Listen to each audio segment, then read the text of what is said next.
ওকে, আজকে আমাদের টপিক হচ্ছে গতিবিদ্যার কিছু গ্রাফ নিয়ে কথা। তারপর আমরা একটু যোগজীকরণ বা ইন্টিগ্রেশনের বেসিকটি একটু দেখে তারপর আমরা ওই গতিসূত্র যেগুলো আমরা আগে 9-10-এ পড়ে আসছিলাম সেগুলারই একটা ইন্টিগ্রেশন দিয়ে কিভাবে প্রুফটা করা যায় ওটা ছোট করে দেখব।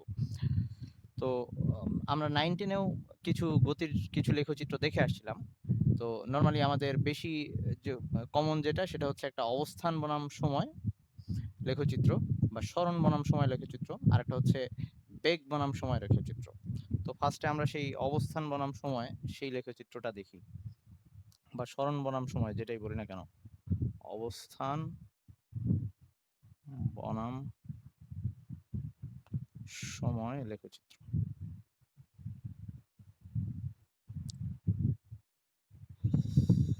আমরা নর্মালি একটা এগুলা তোরা 9-10 মোটামুটি দেখে আসছিস যে একটা বস্তু যদি নর্মালি সমান সময়ে সমান দূরত্ব অতিক্রম করে এভাবে চলতে থাকে, সমবেগে চলতে থাকে, এটা যদি সময় হয়, এটা যদি তার সরণ দেখায় আমি বরাবর, বা এটাকে আমরা এক্স দিয়েও দেখাইতে পারি। তো একদম শুরুতে তার যে অবস্থান ছিল কোন একটা নির্দিষ্ট পয়েন্ট থেকে 1 সেকেন্ডে যেখানে ছিল 2 সেকেন্ড পর ধর ঠিক সেম পরিমাণ তার অবস্থানের পরিবর্তন হয়েছে, এরকম সমানভাবে যদি তার অবস্থানের পরিবর্তন হইতে থাকে তাহলে এই ব্যাপারটা এরকম কিছু একটা হবে। মানে এই ক্ষেত্রে সমান সময়ে সমান দূরত্ব অতিক্রম করে চলতেছে, তার মানে ব্যাপারটা এরকম, তার বেগ একই, আই মিন সে সমবেগে চলতেছে, এরকম একটা অবস্থা।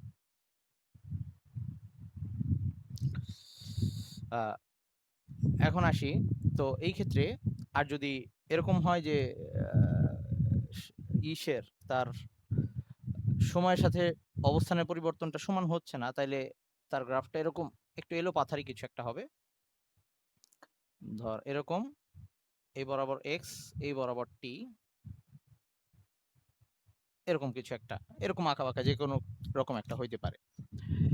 তো এই দুই ক্ষেত্রে আমরা এই সমান, এই যে সমবেগ বলি আর অসমবেগ যেটাই বলি না কেন, এই দুই ক্ষেত্রে আমরা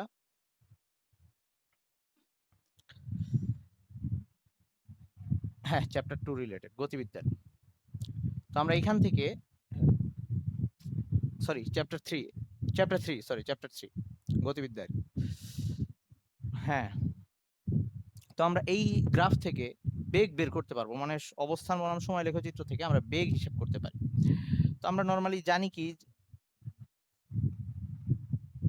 অল্প একটু পড়াইছিলাম। আচ্ছা, তো আমরা বেগ নর্মালি এটা জানি, অল্প লাগবে, যেটুকু লাগবে আমি বলবো, তোর পেন নেওয়ার কোনো দরকার নেই।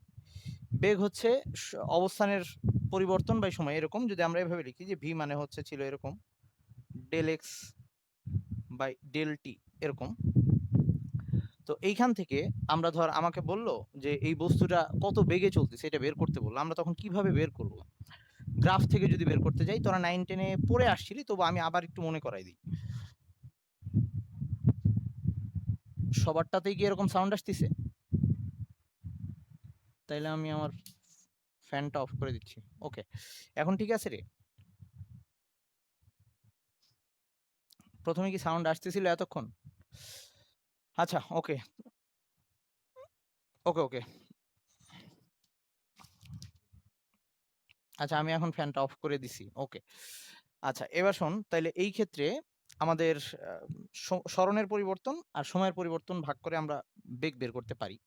তো গ্রাফ থেকে সরাসরি সেটাকে বের করার একটা ওয়ে ছিল, সেটা কিভাবে, ধর আমরা কি করতাম, এই যে লেখচিত্রটা দেওয়া আছে তার উপরে যে কোনো দুইটা বিন্দু নিতাম, ধর এটা পি, এটা কিউ, যে কোনো দুইটা বিন্দু নিতাম যে কোনো দূরত্বে, যে যেমন ইচ্ছা নিতে পারবে। নেওয়ার পরে এই ধর এইখানে একটা সমকোণী ত্রিভুজ, ওই দুইটা বিন্দুকে ধরে, ওই দুইটা বিন্দুকে পি কিউ, যে বিন্দু দুইটা নিছে ওই দুইটা বিন্দুর সংযোজক সরলরেখাটাকে অতিভুজ আকারে ধরে একটা সমকোণী ত্রিভুজ আঁকতে হইতো। একটা সমকোণী ত্রিভুজ যদি আঁকি, এটা যদি সমকোণী ত্রিভুজ হয়, তাহলে দেখ এই যে এই পয়েন্টটাকে, এই বিন্দুটাকে আমি দিলাম x2 y2 বিন্দু, আর এই কিউ বিন্দুটাকে আমি দিলাম x1 y1 বিন্দু। এটা হচ্ছে x1 y1 বিন্দু। ওকে, তাইলে এখন আমাদের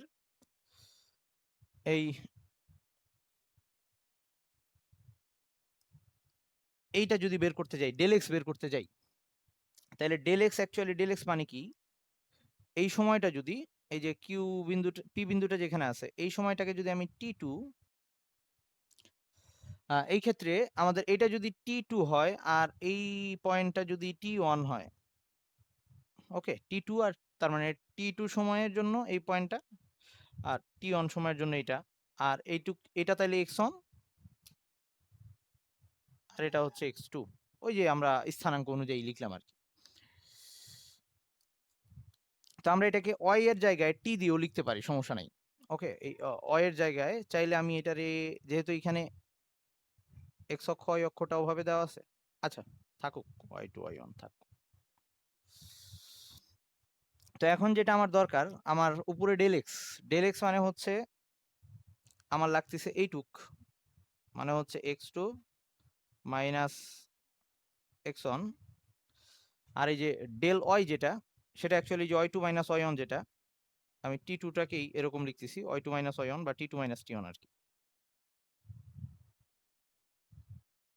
y2 দিয়েই আমি t2 বুঝাচ্ছি, হ্যাঁ, t2 মাইনাস t1।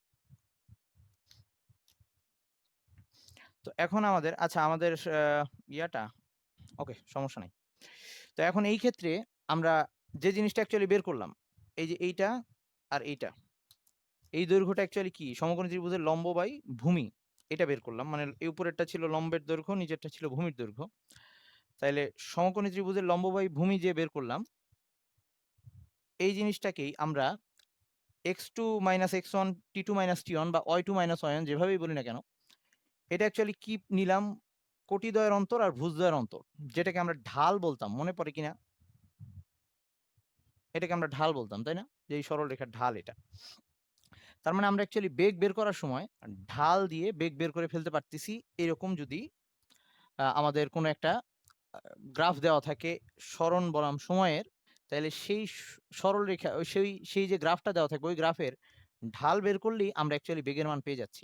ব্যাপারটা এরকম, সবাই কি এটুকু বুঝছিস? তো ঢাল বের করার জন্য কি করার লাগতো, ঢাল বের করার জন্য এরকম আমরা ঢালের আরেকটা সংজ্ঞাটা এরকম ছিল, ঢাল ছিল এরকম যে কোনো একটা রেখা এক্স অক্ষের সাথে, কোনো একটা রেখা এক্স অক্ষের সাথে যে কোণ উৎপন্ন করে তার ট্যানজেন্ট মানে ট্যান থিটাটাকে ঢাল বলে। এটা কি জানিস তোরা, মানে জানতি 9-10-এ, এটা কি জানা ছিল? ট্যান থিটা যে ঢাল এটা জানতি, ওকে। আর এখন তো সরল রেখা পড়তে গেলে জানবি যে কোনো একটা রেখা এক্স অক্ষের ধনাত্মক দিকের সাথে যে কোণ উৎপন্ন করে তার ট্যানজেন্টকে আমরা ওইটা ঢাল বলি। তাহলে ঢালটা এটা যে আসলেই যে ট্যানজেন্ট এই হিসাবে আমরা বুঝতে পারি, কারণ ট্যান থিটা মানে ছিল লম্ব বাই ভূমি, এই যে লম্ব বাই ভূমি সেটাই এখানে লিখছি অ্যাকচুয়ালি। তার মানে সহজ কথায় আমাদের যদি পরিবর্তনের হার বের করতে হয়, এই যে আমরা অ্যাকচুয়ালি কি বের করলাম, সময়ের সাপেক্ষে সরণের পরিবর্তনের হার, এটাকে আমরা বেগ বলতাম। তো তখন আমাদের অ্যাকচুয়ালি ঢাল নির্ণয় করতে হয়। তো এখন যদি এটা তো সমবেগ ছিল, এই জন্য আমরা সহজে খুব সুন্দরভাবে দূরে দূরে দুইটা বিন্দু নিয়ে ত্রিভুজ আঁকছি, যে যেখানেই নিক সমকোণী ত্রিভুজ এই মান কিন্তু একই আসবে। এবং সেই ক্ষেত্রে আমাদের ঢালের মানটা দিয়ে আমরা বেগটা নির্ণয় করলাম। তো এখন যদি অসমবেগ হয় ওরকম, যেখানে ক্ষণে ক্ষণে বেগের মান চেঞ্জ হচ্ছে, এখানে কিন্তু সব জায়গায় বেগের মান সমান, ওই ক্ষেত্রে যদি আমাদের বেগ বের করতে বলে ওই এক্স বনাম টি লেখচিত্র থেকে, অবস্থান বনাম সময় লেখচিত্র থেকে, তখন আমরা কিভাবে বের করব? আমরা একই প্রসেস অ্যাপ্লাই করব কিন্তু একটু ডিফারেন্ট ওয়েতে। ব্যাপারটা কিরকম, ধর আমরা এই রেখাটার উপরে যদি দুইটা বিন্দু নেই যে কোনো জায়গায়, ধর এরকম করলাম আমি, এখানে একটা বিন্দু এখানে একটা বিন্দু নিলাম, এটা দিয়ে কিন্তু সমকোণী ত্রিভুজ হচ্ছে না। কেন হচ্ছে না? কারণ এরা এই যে বক্ররেখা হয়ে গেছে, অতিভুজটা সরলরেখা আসতেছে না। কিন্তু আমার কনসেপ্ট ওইটাই যে আমাকে তো সমকোণী ত্রিভুজ একেই বের করতে হবে ওই লম্ববাই ভূমি নিয়ে। তো এখন আসি, তো আমরা বলছিলাম যখন এরকম বেগ অসমভাবে পরিবর্তিত হচ্ছে, তখন আমরা সময় ব্যবধান অনেক ক্ষুদ্র নেই, এরকম কথা বলছিলাম ক্যালকুলাসের ক্ষেত্রে। তো ওটা কেন নেওয়া হয় এখন সেটা আমরা একটু বুঝতে পারবো। ধর আমাকে বলল যে কোনো সময় টি, এখানে কিন্তু একেক সময় একেক রকম বেগ হচ্ছে। তাইলে বলল একটা সময় বলে দিল যে ধর ৩ সেকেন্ড বা ৪ সেকেন্ড এরকম, ধর এটা সেই সময় যে টি সময়। এই সময় আমাকে বেগ বের করতে বলছে। এই সময় বেগ কত সেটা বের করতে বলছে। আমরা এই কনসেপ্টটাই এপ্লাই করব। কিভাবে এপ্লাই করব? দেখ আমরা যদি এই ২ টা বিন্দুকে, আমরা তো বলছি এই ২ টা বিন্দু যেকোনো জায়গায় নেওয়া যাবে। তো আমার এই যে টি এইটা, আমার এইখানে একটা সমকোণী ত্রিভুজ আঁকার চেষ্টা করতে হবে। তাহলে আমরা একটা কাজ করি। আমরা যদি এই ২ টা বিন্দুকে এরকম, আচ্ছা আমার এই লাইনটা মনে হয় বাঁকা হইছে। এই ২ টা বিন্দুকে এত দূরে, দূরে না নিয়ে আমরা কাছাকাছি এনে ফেলি। ধর এরকম কাছে আনলাম। বোঝানোর জন্য বলতেছি, এরকম কাছে আনলাম। তখন মোটামুটি ওই লাইনটুকে সরল রেখা লাগতেছে না? এইটাকে মোটামুটি সরল রেখা হয়ে গেছে। মানে এখন যদি একটা ত্রিভুজ আঁকি এইখানে এভাবে, মোটামুটি সমকোণী ত্রিভুজ লাগতেছে, তাই কিনা? যদি কাছাকাছি বিন্দু দুইটা নেই, বোঝা যায় একটু? মানে বিন্দু দুইটা যত কাছে আনতেছি সমকোণী ত্রিভুজ আঁকাটা তত সহজ হচ্ছে, এরকম আঁকা বাঁকা রেখার ক্ষেত্রে। কথা বোঝা যায়? তাই সবাই একটু রেসপন্স করিস। আবির বুঝতেছিস? আচ্ছা, তো আমরা এখন তার মানে বিন্দু দুইটাকে যত কাছে আনবো আমার সমকোণী ত্রিভুজটা তত অ্যাকুরেট হবে, ব্যাপারটা এরকম। তাইলে একটা ব্যাপার দেখি যে আমি, তার মানে যদি এরকম কাছাকাছি নেই যে এই একটা বিন্দু ঠিক তারপরে আরেকটা বিন্দু অনেক কাছাকাছি, যেটাকে আমি দেখাইতে পারতেছি না ওরকম, তখনও যে সমকোণী ত্রিভুজটা আসবে সেটা আরো বেশি অ্যাকুরেট হবে এইটার তুলনায়। তার মানে আমি যত ব্যবধান কমায় আনতেছি সমকোণী ত্রিভুজটা, অতিভুজটা অ্যাকুরেটলি স্ট্রেট হওয়া শুরু করতেছে। তো তাতে কিন্তু আমার কোনো প্রবলেম নাই। আমি বলছি যে যেখানেই দুইটা বিন্দু নেই অনুপাতটা সেম আসবে, এরকম একটা ব্যাপার। তাইলে আমি একটা ব্যাপার খেয়াল কর, আমি এইরকম একটা সমকোণী ত্রিভুজ এই রেখার উপরেই, এইখানে দুইটা ত্রিভুজ নিয়ে যদি আরেকটা সমকোণী ত্রিভুজ আঁকি, দুইটার ক্ষেত্রে কিন্তু কোণগুলা সেম, মানে হচ্ছে সদিশকোণী ত্রিভুজ হবে তারা। আমি যতই ছোট করে আঁকি না কেন সদিশকোণী ত্রিভুজে হবে। এটাকে আরো বাড়াই দেই রেখাটাকে, তারপরে সমকোণী ত্রিভুজ আঁকি, সবগুলার কোণ সেম হবে। এটা কি বোঝা যায়? যে এখানে আমি যত ছোটই করি না কেন ত্রিভুজ, বা যত বড়ই করি কোণগুলা সেম থাকতেছে। ওকে, তার মানে লম্বার ভূমির অনুপাত সেম থাকতেছে। আচ্ছা, তাইলে সেই সেন্সে আমরা এই দুইটা বিন্দুকে যদি এক জায়গায় নিয়ে আসি, একদম যে একটা বিন্দুর উপরে আরেকটা বিন্দু পড়ে গেছে এরকম, একটা বিন্দুর উপরে আরেকটা বিন্দু পড়ে গেছে, এখন ওই দুইটাকে যোগ করলে যে লাইনটা পাবো ওটা প্রায় দেখাই যাবে না। কিন্তু তাতে কিন্তু আমাদের সমস্যা নাই, আমরা ওই লাইনটাকে বাড়ায় নিতে পারি, স্ট্রেট করে নিতে পারি। তাহলে আমরা এক কাজ করি, আমরা চিন্তা করলাম এই যে টি থেকে যে কাটলাম এইখানে ওই দুইটা বিন্দু এসে পড়ছে এক জায়গায়, ওখানে ওই ওই বিন্দুটার মধ্যেই অতিভুজটা আছে। তো অতিভুজটা আমি ধরতে পারতেছি না, তো আমরা কি করি, দুই সাইডে যেহেতু বাড়াই দেওয়া যায় বাড়াই দিই। তাহলে সহজ কথায় যেখানে আমার বেগ নির্ণয় করতে হবে সেই জায়গাটায় আমরা একটা স্পর্শক আঁকবো, সেই বিন্দুতে একটা স্পর্শক আঁকবো। এই যে ওই টি, ওখানে গিয়ে গ্রাফটার উপরে আমি স্পর্শক আঁকলাম, আমার সুবিধা মতো আমি দৈর্ঘ্য নিব।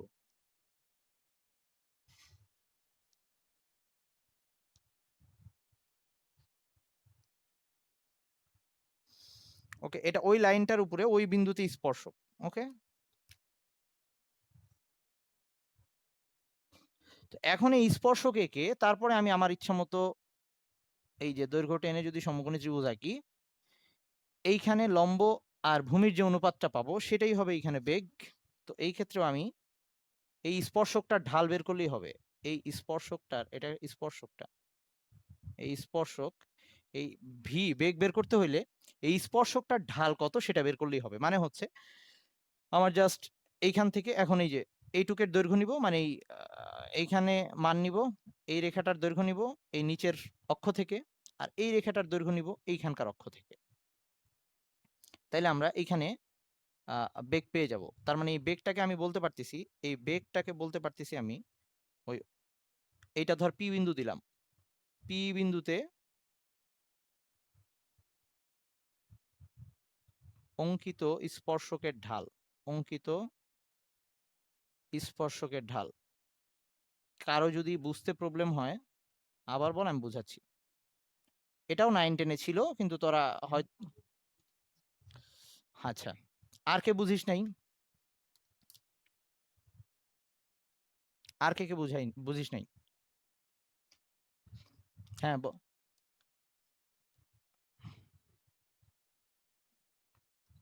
হ্যাঁ, একদম নির্দিষ্ট সময়ের জন্য। কারণ আগের বার যে গ্রাফটা আঁকছিলাম সেখানে এক এক সময় সব সময় একই বেগ ছিল, কিন্তু এইবার কিন্তু বেগ এক একবার এক এক রকম হচ্ছে। সো একটা নির্দিষ্ট সময় আমার বেগ বের করতে হবে, প্রত্যেকটা সময় আলাদা আলাদা রকম। ওকে, তাহলে এখন এই পি বিন্দুতে অঙ্কিত স্পর্শরেখার ঢাল যেটা নির্ণয় করতেছি, এটা হচ্ছে টি সময়ে বেগ। সামনে আর স্পষ্ট করে নিলে টি সময় বেগ, একটা নির্দিষ্ট সময়।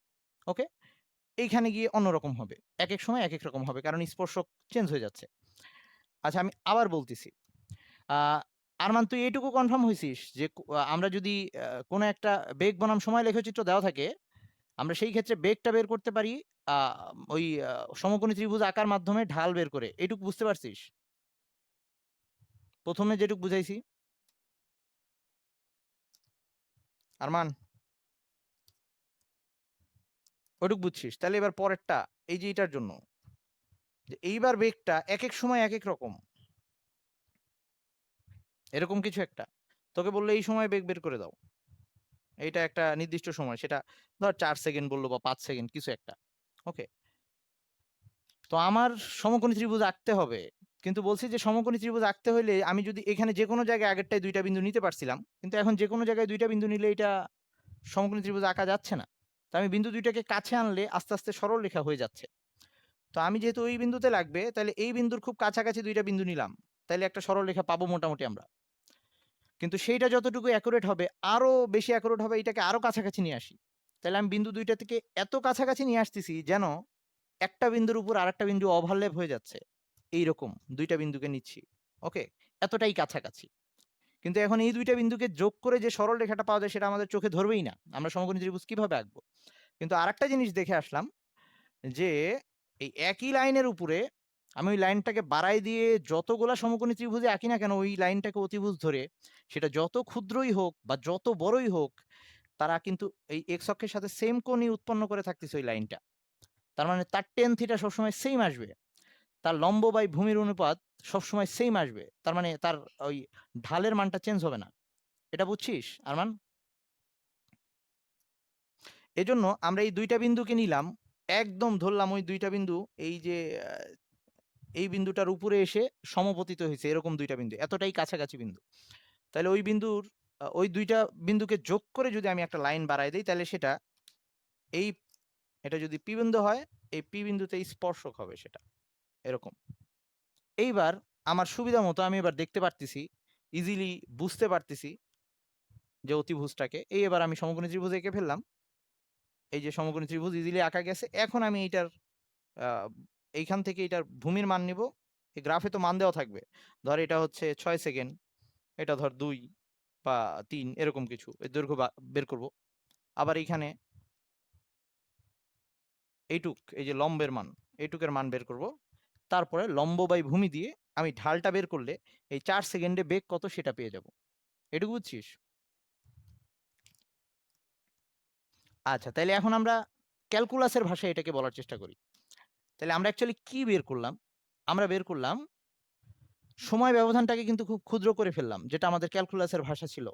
ওকে, তার মানে ক্যালকুলাসের ভাষাটা ছিল এরকম যে সময় ব্যবধান শূন্যের কাছাকাছি হলে, আমরা কিন্তু তাই করলাম, দুইটা বিন্দুকে এতটাই কাছাকাছি নিলাম যাতে সময় ব্যবধানটা খুব ক্ষুদ্র হয়। তখন কি নির্ণয় করলাম? আহ বেগ এই অবস্থানের সাথে সময়ের পরিবর্তনের হারটা বের করলাম, তাইলে ওই তাৎক্ষণিক বেগ পেয়ে গেলাম আমরা। ওকে, তার মানে তাৎক্ষণিক বেগ একটা নির্দিষ্ট সময়ের জন্যই কার্যকর হবে। আর এখন এইটাকে আমি আরেকভাবে বলতে পারি যে অ্যাকচুয়ালি আমি এটা কি বের করছি, আমি এটা বের করছি এরকম একটা জিনিস। ধর এই বেগটাকে এভাবে লেখা যায়, এবার আমি বের করছি del x by del t, এটা বের করছি। কিন্তু এই সেকেন্ড ক্ষেত্রে আমি এটার একটা সময় ব্যবধানটাকে শূন্যের কাছাকাছি নিয়ে গেছি, সময় ব্যবধানটাকে শূন্যের, এই যে এই বিন্দু দুইটাকে এতটাই কাছাকাছি আনছি যাতে সময় ব্যবধানটা শূন্যের কাছাকাছি হয়। তার মানে এই জিনিসটা এরকম ছিল dx বাই dt। তার মানে এই যে আমরা বেগ সময়ের সাথে সরণের পরিবর্তনের হার বের করলাম বা বেগ বের করলাম বেগ বনাম সময় লেখচিত্র থেকে, এই জিনিসটা অ্যাকচুয়ালি কি মিন করলো, এই dx বাই dt কি মিন করলো? dx বাই dt মিন করলো ওই নির্দিষ্ট সময়ে বা t সময়ে, এই যে t সময়ে p বিন্দুতে অঙ্কিত স্পর্শকের ঢাল, যেটাকে আমি একটু আগে লিখে আসছি, স্পর্শকের ঢাল।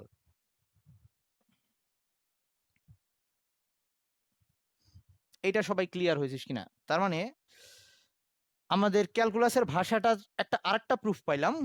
যদি আমাকে এরকম বলে দেওয়া থাকে, একটু পরে আমরা ত্বরণে আসবো, তখন আবার বুঝে যাব। আচ্ছা, ত্বরণের জন্য গ্রাফটা আমি আঁকি, তাহলেই তোরা বুঝে যাবি। এটা সবাই বুঝছিস তাইলে?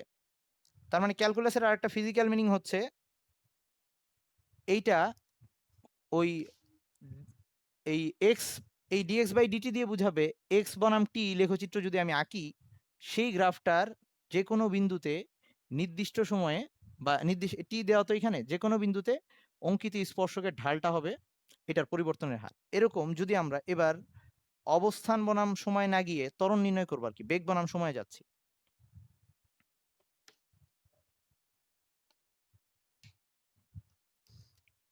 আর এগুলা কিন্তু মানে পরীক্ষায় নর্মালি এভাবে আসবে না কখনো, প্রুফ বা এরকম এগুলা কিছু আসবে না এখন।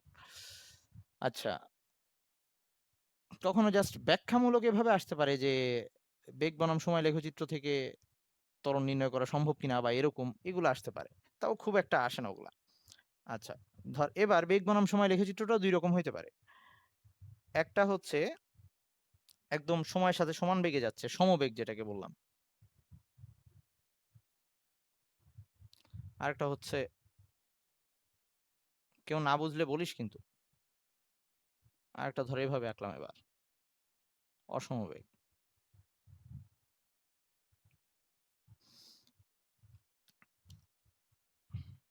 সরি, সমবেগ না, সরি সরি সরি সরি, সমবেগ না, সমত্বরণ। সমত্বরণ।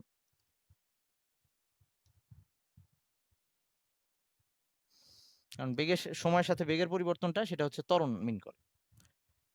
তাহলে একটা হচ্ছে সমত্বরণ আর একটা হচ্ছে অসমত্বরণ।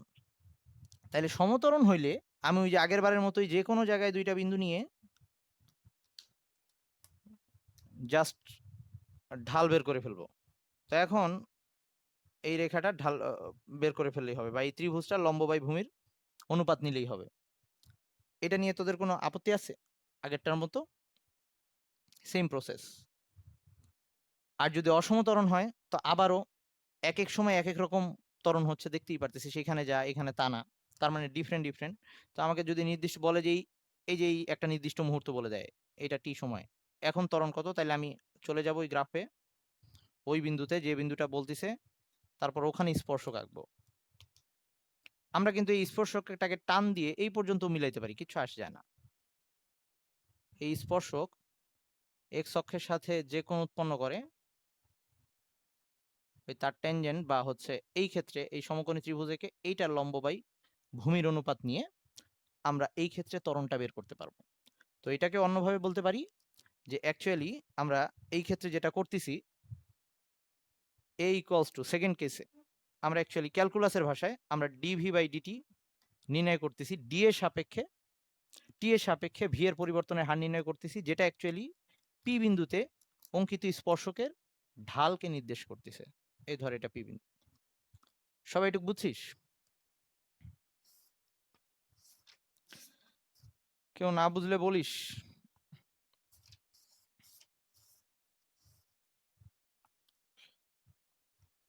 ঐশী বুঝছিস? আচ্ছা, এই প্রমি কি বুঝছিস? আচ্ছা, এটা কিন্তু 9-10-এরই জিনিস ছিল। 9-10-এ এই কোশ্চেনটা আসতো আবার, যে যদি অসমবেগ বা অসমত্বরণের ক্ষেত্রে, সেই ক্ষেত্রে আমরা কিভাবে গ্রাফ থেকে বেগ নির্ণয় করতে পারি বা ত্বরণ নির্ণয় করতে পারি, এরকম আসতো। তো এখন আমরা এই জিনিসগুলা আমরা এখন ক্যালকুলাসের ডিফারেন্সিয়েশনের ডিডিএক্স এর আরেকটা পরিচয় কিন্তু জেনে গেছি, যদিও তখনও বলছিলাম এই জিনিসটা, যে সহজ কথায় ডিডিএক্স মানেই হচ্ছে আমরা অ্যাকচুয়ালি ঢাল নির্ণয় করতেছি। ডিডিএক্স মানেই হচ্ছে আমরা ঢাল নির্ণয় করতেছি, বা অন্তরীকরণ মানে হচ্ছে ঢাল নির্ণয় করতেছি। আচ্ছা, তো এবার আসি যে আমাদের যদি আমরা এই ডিডিএক্স যেটা হচ্ছে অন্তরীকরণ ছিল, এবার তার অপোজিট আরেকটা জিনিস, সেটা হচ্ছে আহ, ইয়া যোগজীকরণ বা ইন্টিগ্রেশন, সেটার একটু ছোট্ট বেসিক দেখব, যেটা ভেক্টরেই ছিল কিন্তু তখন পড়াই নেই, কারণ তখন দরকার হয় নাই। সো আমরা খালি শর্ট করে বেসিকটা দেখব, কারণ লাগবে একটা ছোট্ট সূত্র। আমরা ডিটেলসে যাব না, ডিটেলস ম্যাথেই দেখতে পারবি। তো ধর, অ্যাকচুয়ালি সহজ কথায় বললে যোগজীকরণ এটা হচ্ছে সামেশন জাস্ট, যদি আমি সহজ কথায় বলি। যোগজীকরণ হচ্ছে সামেশন বা ইন্টিগ্রেশন, এটা একদম পুরা সবচেয়ে সহজ ব্যাখ্যায় যদি বলি। ধর এরকম একটা ব্যাপার, আমাকে তোরা এটা জানিস যে এটা যদি ওই যে এস সমবেগের সময় এস ইকুয়ালস টু ভিটি, এরকম একটা জিনিস পড়ছিলি, যে সমান সময় যদি সমান বেগ থাকে তাহলে এস ইকুয়ালস টু হইতো ভিটি সমবেগের জন্য। তার মানে সরণটা বের করা যাইতো ভি ইন্টু টি গুণ করে। তো আমাকে ধর এই গ্রাফটা থেকে বললো যেটা হচ্ছে টি ওয়ান, এটা হচ্ছে টি টু, বললো যে এইটুক সময়ে, আচ্ছা বা আমি এখানে টি ওয়ান টি টু না দিয়ে জিরো থেকে ধরি, এটা হচ্ছে জিরো, এটা হচ্ছে টি। ওকে, তো আমাকে বললো টি সময়ে এই বস্তু কর্তৃক অতিক্রান্ত দূরত্ব কত। আমাদের নিয়ম কি, এই বেগের মানটা আর এই টি সময়টাকে গুণ দিতে হইতো, তাই তো? ভি আর টি গুণ দিলে আমরা অতিক্রান্ত দূরত্ব পাইতাম। তো আমরা গ্রাফ থেকে ওইটাকে বের করতে পারি কিভাবে, এই যে এটুকু হচ্ছে ভি আর এটা হচ্ছে টি। তার মানে এই ভি আর টি কে গ্রাফ থেকে যদি এটাকে দৈর্ঘ্য এটাকে প্রস্থ এভাবে চিন্তা করি, তাহলে অ্যাকচুয়ালি এইটুক জায়গার ক্ষেত্রফল বের করা মানেই আমি অ্যাকচুয়ালি এসটা পেয়ে যাচ্ছি। এটা তোরা জানিস, এটা করেও আসছিস, যে বেগ বনাম সময় লেখচিত্র থেকে আমরা ওই যে ক্ষেত্রফল বের করার মাধ্যমে অতিক্রান্ত দূরত্ব বের করতাম। মনে আছে এটা? সবার তো মনে আছে, তাই না? এই মনে নাই? এগুলা মনে আছে, এরকম গ্রাফ দেওয়া থাকতো, এরকম এরকম গ্রাফ। হ্যাঁ, এগুলাই। তো এগুলা থেকে আহ, বের করতি যে কতটুকু সরণ হয়েছে। দুই ভাবেই করা যেত, মান দিয়েও করা যেত, আবার ক্ষেত্রফল বের করে করা যেত। যেমন যদি বলে এই পর্যন্ত অতিক্রান্ত দূরত্ব কত, তোরা এই এরকম একটা লাইন টানতি, তারপরে এই ট্রাপিজিয়ামটার ক্ষেত্রফল বের করতি। হ্যাঁ হ্যাঁ, সলভ করা যায়। মনে পড়ছে তো, মনে পড়ছে তো নাকি? আমি খুব সহজ জিনিস আঁকছি। ওকে, আচ্ছা, তাহলে এখন ধর এরকম সুন্দর শেপ আমাকে দেয় নাই, আমাকে এরকম অসম বেগ দিয়ে দিছে, এরকম কিছু একটা দিছে, যে বস্তুটা এইভাবে এলো পাথারি কোনো একটা বেগে চলতেছে, তার বেগ ঠিকঠাক ভাবে বাড়তিছে বা কমতিছে না, এরকম এলো পাথারি শেপ। এখন আমাকে বলল এই যে এটা হচ্ছে জিরো, আর এটা হচ্ছে ধর টি সময়, বললো টি সময় অতিক্রান্ত দূরত্ব কত। তাহলে আগের কনসেপ্ট দিয়েই আসলে এইটুকের ক্ষেত্রফল বের করলে আমি এসটা পাবো, তাই তো? এইটুকের ক্ষেত্রফল বের করলে আমি এসটা পাবো, কিন্তু আমি এইটার তো সুন্দর কোনো শেপ নাই। এইটার যেমন আয়তক্ষেত্র ছিল এস ইকুয়ালস টু ভিটি, আমি বের করে ফেলছি, কিন্তু এই ভিটা কিন্তু, আর এই ভিটা টি এর সাপেক্ষে পরিবর্তন হচ্ছিল না। এবার এই ভিটা কিন্তু টি এর ফাংশন, মানে টি এর সাথে সাথে চেঞ্জ হয়ে যাচ্ছে সে, এরকম একটা অবস্থা।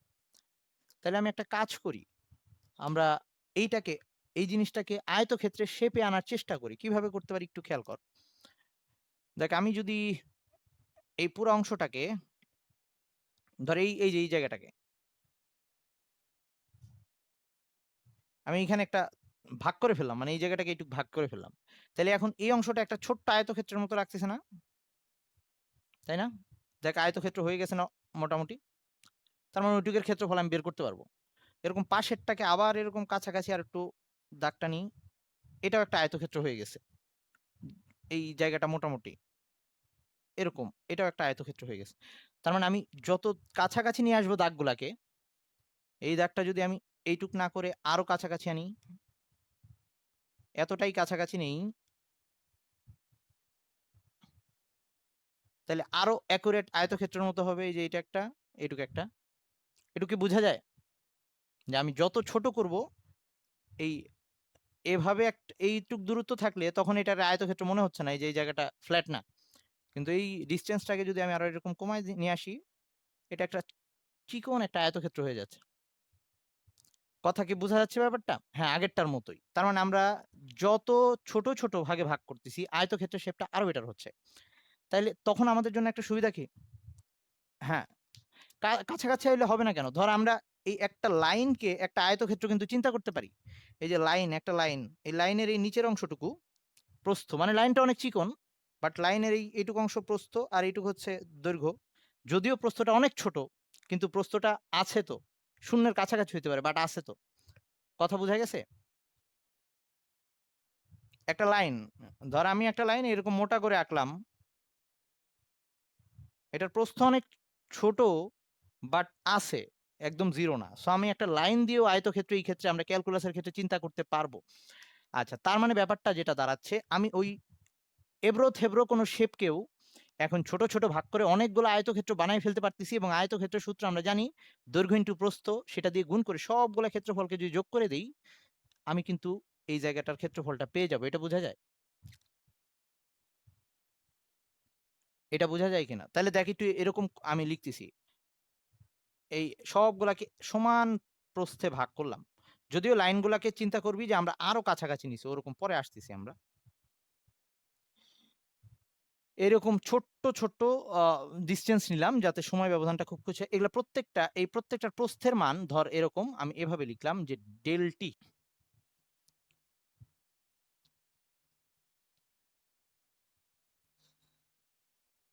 আচ্ছা, এবার সবাই একটু খেয়াল কর, তাহলে আমি এই যে প্রত্যেকটার প্রস্থ হচ্ছে ডেল টি করে, এখানে যতগুলো আয়তক্ষেত্র আমি আঁকছি, ওকে, প্রত্যেকটার ক্ষেত্রফল হচ্ছে ডেল টি করে। তার মানে আমি এই যে এস বের করব, মানে ওই জায়গাটার ক্ষেত্রফল বের করব।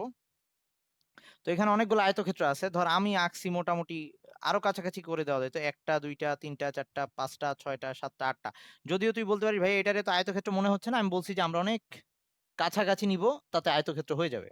ওকে, তাহলে একটা দুইটা তিনটা চারটা পাঁচটা ছয়টা সাতটা আটটা, আটটা আয়তক্ষেত্র এখানে আছে। প্রত্যেকটার প্রস্থ সেম ডেলটি করে।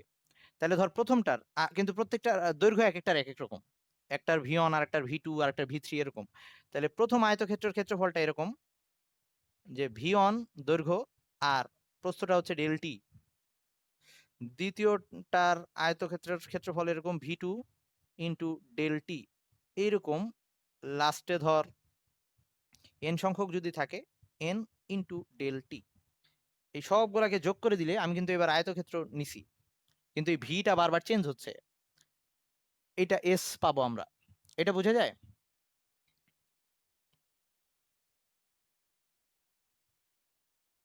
এটা বুঝছিস?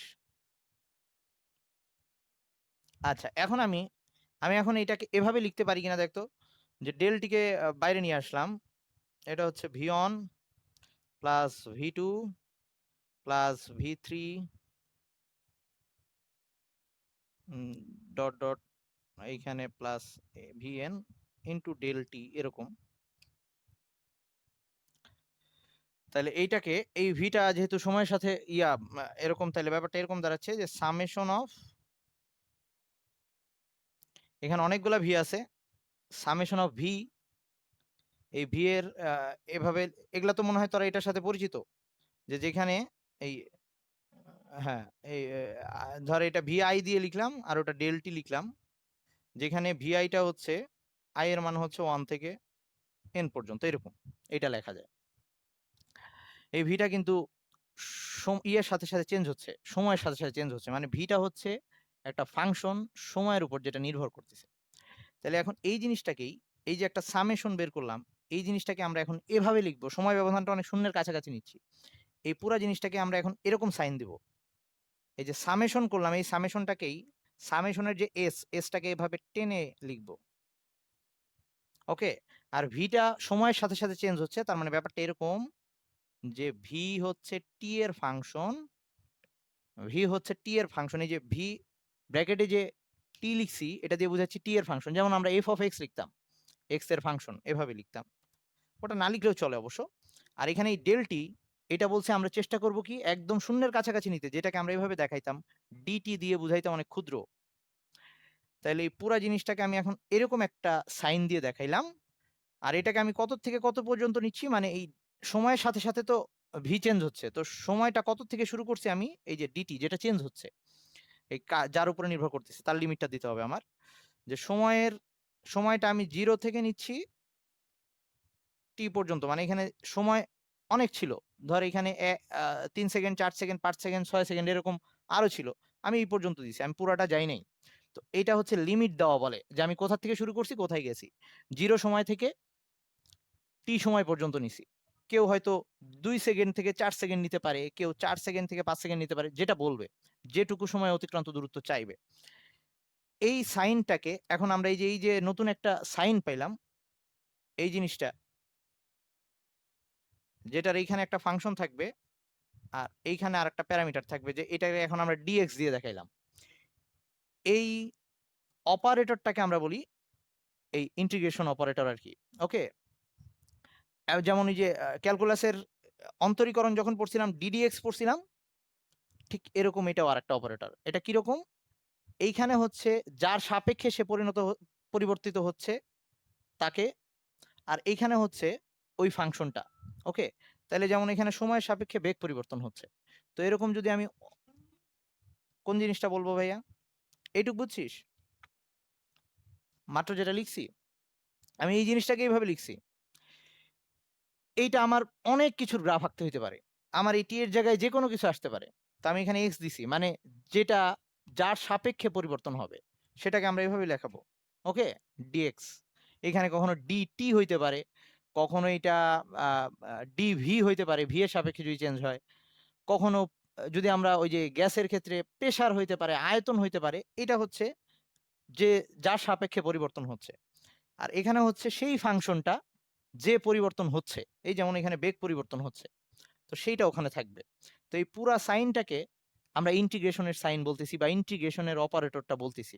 এটুকু বুঝছিস? যেমন এই যে এই জিনিসটা, এইটা ছিল ওই ইসের কি বলে অন্তরীকরণের অপারেটরটা, তার মানে এর নিজস্ব কোনো মান নাই, যদি এখানে কিছু একটা বসাই তখন তার মানটা সে দিতে পারবে, ক্যালকুলেট করে দিতে পারবে। আচ্ছা, এই ইন্টিগ্রেশনটা তাহলে তোদের আর কিছুই মনে রাখতে হবে না এতক্ষণ যা বলছি, খালি এইটুক মনে রাখলেই হবে যে ইন্টিগ্রেশন অ্যাকচুয়ালি কি করে দেয়, একটা নির্দিষ্ট পরিমাণ ক্ষেত্রফল নির্ণয় করে দেয়। ওকে, এটা বুঝছিস, কোন একটা গ্রাফ দ্বারা আবদ্ধ ক্ষেত্রের ক্ষেত্রফলকে নির্ণয় করে দেয়, এটা বুঝছিস? ওকে, আচ্ছা, তাইলে এইবার তোরা কিন্তু এগুলা না মনে রাখলেও কোনো সমস্যা নাই, আর ম্যাথে আবার বুঝবি। তো এখন আমাদের ছোট্ট একটা সূত্র লাগবে, জাস্ট যে সূত্রটা দিয়ে, ইন্টিগ্রেশনে অনেক সূত্র আছে, আর ইন্টিগ্রেশন কখনো লিমিট সহ হইতে পারে, আমি যেমন লিমিট দিয়ে দিলাম, কখনো লিমিট ছাড়া হইতে পারে। তো ইন্টিগ্রেশনের কয়েকটা সূত্র মুখস্থ রাখা লাগবে তোদের। তো আমাদের যে জিনিসটা একদম, আচ্ছা আমি কয়েকটা সূত্র লিখে দিচ্ছি, আমাদের লাগবে শুধু ওই ঘুরে ফিরে একটাই, ওটা জানলে আমরা সবগুলা পারবো ফিজিক্সে। আর তো সূত্রগুলা হচ্ছে, একটা হচ্ছে আমরা যদি x to the power n dx, মানে এখানে যদি ডিএক্স থাকে আর এখানে এক্স এর উপরে কোনো পাওয়ার থাকে, এই ক্ষেত্রে এটাকে ইন্টিগ্রেশন করলে যেটা আসবে, যেটা ফলটা হবে এরকম, X N plus one divided by N plus one. আর যদি লিমিট না দেওয়া থাকে, আহ, আহ, তোদের মানে আর কি সূত্র নিয়ে পেইন নিবি না, এটা আমরা পেরে আসছি, আমাদেরও ফার্স্টে কঠিন লাগছে, আমরা পারছি, তোরাও পারবি, তোদের ভবিষ্যৎ প্রজন্ম বাচ্চা কাচ্চাগুলোও পারবে, সো টেনশন নেওয়ার কোনো দরকার নেই। আচ্ছা, এবার আসি এই এরকম আরো কিছু সূত্র, যেমন ধর integration sine X, sine X কে যদি আমরা ইন্টিগ্রেশন করি, সাইন এক্স ডিএক্স, এটাকে এভাবে পড়বি, সরি সাইন এক্স পড়তে হবে এভাবে, ইন্টিগ্রেশন সাইন এক্স ডিএক্স এভাবে। তো সাইন এক্স ডিএক্স কে যদি ইন্টিগ্রেশন করি তাহলে আসবে minus cos X, minus cos x.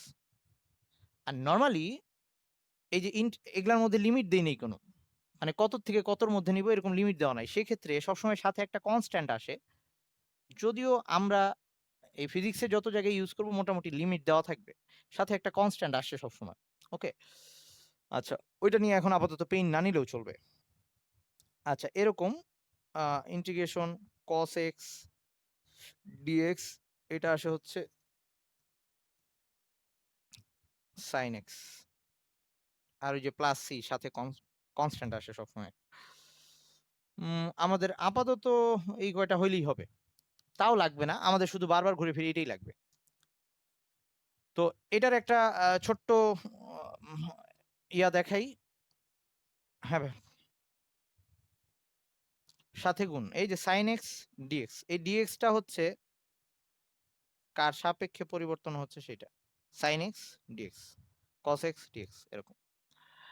আচ্ছা এবার আসি, এই যে এটার একটা উদাহরণ দিই, ধর বললো x স্কোয়ার dx, এটার ইন্টিগ্রেশন করতে এখানে n এর জায়গায় 2 দিয়ে দিচ্ছে, তাহলে সেটা কত আসবে? এই অনুযায়ী x square plus 2 divided by, sorry x square plus 2 বললাম কেন, মানে x2 plus 1, x2 plus 1 divided by 2 plus 1, x to the power 2 plus 1 divided by 2 plus 1, মানে এরকম x কিউব বাই 3, আর সাথে একটা কনস্ট্যান্ট যদি লিমিট না দেওয়া থাকে। লিমিট দেওয়া থাকলে কি কাজ করতে হবে সেটা আমি বলবো পরে, যখন করাবো তখন বলবো যে লিমিটটা অ্যাপ্লাই করার নিয়ম কি, যে কত থেকে কত লিমিট দেওয়া যায়। নিচের লিমিটটাকে বলে upper limit, lower limit, lower limit, আর উপরেরটাকে বলে আপার লিমিট। তো এটা নিম্ন সীমা বা উচ্চ সীমা এভাবেও বলে। আর এই লিমিটটা বসাইতে হয় সবসময় যে ডিএক্স এ যায়, এইখানে যে থাকবে, এখানে যদি টাইম থাকে তো টাইমের লিমিট বসাবো, এইখানে যদি বেগ থাকে তো বেগের লিমিট বসাবো, এরকম। আচ্ছা, তো আমাদের এই সূত্রটাই ঘুরে ফিরে বারবার লাগবে। কোনটা ভাই? কোনটা? এটা এটা এটা 2, এই যে 2 2, এই যে n এর জায়গায় 2 ছিল, 2 প্লাস 1। তো আমি আহ, একটা সূত্র আজকে প্রুফ দেখে শেষ করতেছি, তোদের হয়তো একটু জটিল লাগতেছে, কিন্তু বিলিভ মি যে যখন তোরা এই ক্যালকুলাস পড়ে ফেলবি তখন এগুলাকে কিছুই মনে হবে না। আচ্ছা, তো এবার আসি, এই সূত্রটাকে আমাদের, না না কিছু সূত্রের প্রতিপাদন আসে না, সূত্রের প্রতিপাদন আসে না, দরকার নাই। আমি শুধু, হ্যাঁ ভাই বল।